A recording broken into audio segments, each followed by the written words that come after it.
आपण आज 7 ते 8 दिवस टिकणाऱ्या खुसखुशीत अगदी प्रवासातही नेऊ शकता लाल भोपळ्याच्या खसखस लावून घारगे बनवतोय.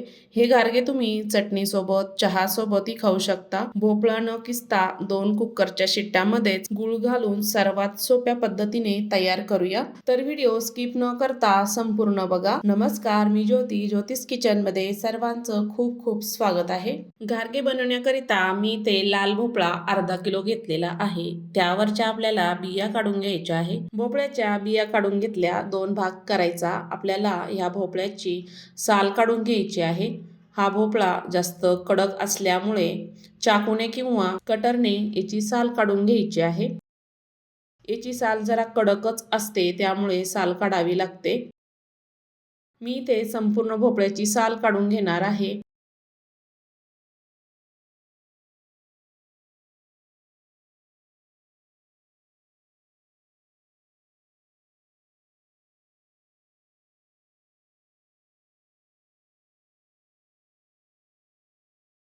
दोन्हीही भोपळ्यांची मी इथे साल काढून घेतलेली आहे. आणि आपल्याला हा भोपळा छोट्या छोट्या पीसमध्ये कापून घ्यायचा आहे. मध्यमच असे खापा करायचे आहे ह्या पद्धतीने. संपूर्ण तसा भोपळाही तुम्ही कुकरमध्ये ठेवू शकता, पण अशा चिरल्यामुळे डब्यामध्ये आपल्याला ह्या वाफून घ्यायच्या आहे. भोपळा मी इथे छान चिरून घेतला आणि स्वच्छ धुवून घेतलेला आहे. आणि इथं मी कुकरचा डबा घेतलेला आहे. त्या कुकरमध्ये संपूर्ण आपण भोपळा टाकून घेणार आहोत. मी इथे मोठे मोठे पीस कापलेले आहेत. एक मोठी वाटी मी इथे गूळ घेतलेला आहे, चिरून घेतला आणि तो संपूर्ण भोपळ्यांमध्ये आपल्याला टाकून द्यायचा आहे. अर्धा कप पाणी टाकलेलं आहे. हे आपल्याला कुकरमध्ये वाफून घ्यायचं आहे. त्यामुळे मी कुकरमध्ये जाळी ठेवली, त्यावर पाणी टाकलं आणि डबा ठेवला. झाकण ठेवायचं आणि कुकरचं झाकण लावायचं. आपल्याला मध्यम आचेवर 2 ते 3 शिट्ट्या करून घ्यायच्या आहे. 2 ते 3 शिट्ट्या मी इथे करून घेतल्या. भोपळा छान मऊ झालेला आहे. स्मॅशरने आपण इथे स्मॅश करून घेणार आहोत. एकदम मऊ झालेला आहे. गुळाचं याला पाणी सुटलेलं आहे. अजिबात आपल्याला वरतून पाणी घालायची गरज नाहीये. मी इथे छान स्मॅश करून घेतलं. एका परातीमध्ये सर्व भोपळा आपण टाकून घेतला. त्यानंतर इलायची टाकायची आहे. ह्यामध्ये बारीक रवा 1 वाटी टाकायची. 1 वाटी गव्हाचं पीठ टाकलेलं आहे.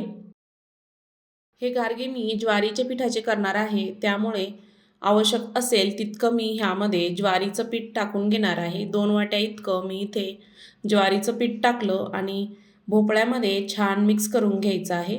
कारण भोपळा आपला ऑलरेडी पातळ आहे, त्यामध्ये जेवढं पीठ बसेल तेवढं आपल्याला ह्यामध्ये पीठ ॲड करून पीठ छान घट्ट गोळा भिजवायचा आहे.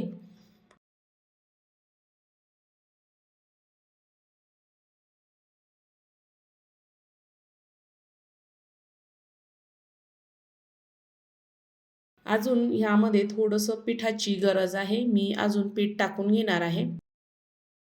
छान गोळा तयार करून घेतलेला आहे. उरलेलं पीठ अजून मी ह्यामध्ये टाकून घेतलं आणि पिठामध्ये छान मिक्स करून घ्यायचं आहे. आपल्याला हे पीठ संपूर्ण घट्ट भिजवायचं आहे. या पुऱ्या आपल्याला लाटायलाही सोप्या जातात आणि झटपट अशा पुऱ्या तयार होतात. घट्टच पीठ भिजवायचं आहे. मला अजून इथे 1 वाटी पीठ लागलं आणि पिठाचा गोळा छानपैकी मी इथे भिजवून घेतलेला आहे. छान मळून मळून घ्यायचं आहे ह्या पद्धतीने. तुम्हाला जर कलर हवा असेल तर त्यामध्ये थोडीशी हळद टाकायची आणि पीठ आपल्याला छान भिजवून घ्यायचं आहे. या पद्धतीने मी इथे पीठ छान भिजवून घेतलं आणि लगेचच आपण घारगे करायला घेऊया. छोटासा गोळा घेतलेला आहे, गोल करून घ्यायचा हातावर आणि पोळपाटावर थोडीशी खसखस टाकली आणि लाटून घ्यायचं आहे. पीठ जर आपलं घट्ट असेल तर पीठ लावायची अजिबात गरज नाहीये, तेल पण लावायची गरज नाहीये. आवश्यक असेल तर थोडं लावू शकता.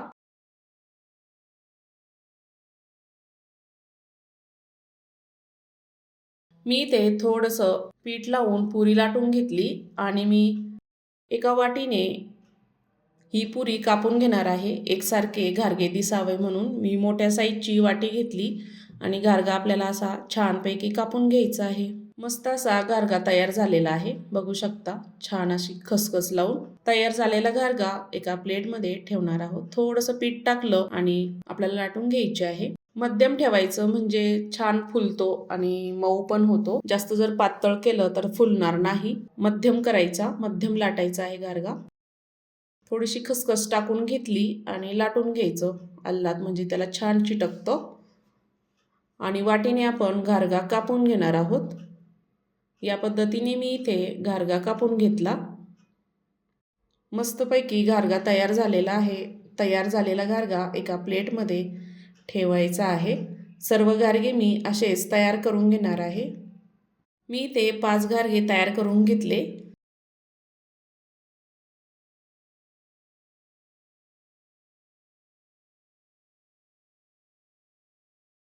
गॅसवर आता कढई ठेवली. छान तेल तापलेलं आहे. आपण गारगा सोडूया. छान गारग्यावर तेल सोडत आपल्याला तळून घ्यायचं आहे. बघू शकता टम्म असा फुगलेला आहे. सोनेरी कलर येईपर्यंत छान असा तळून घ्यायचा आहे. दोन्हीही बाजूने आपल्याला खरपूस असं तळून घ्यायचं, म्हणजे छान टिकतात आणि खुसखुशीत लागतात. भोपळाही गोड असतो आणि गूळ घातल्यावरच अजूनच त्याची छान चव वाढते. सोनेरी कलर आलेला आहे. आपण गारगा काढून घेऊया. अजिबात तेलकट झालेला नाहीये. बघू शकता मस्त टम्म फुगत आहेत. दुसराही गारगा आपण ह्यामध्ये सोडणार आहोत.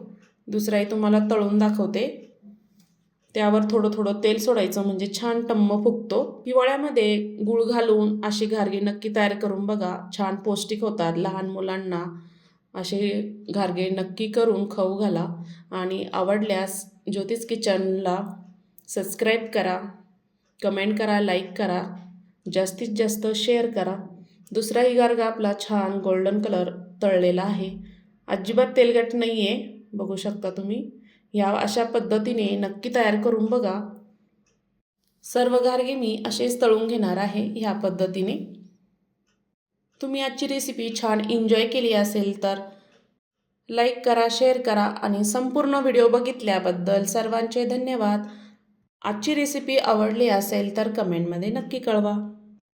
तोपर्यंत धन्यवाद.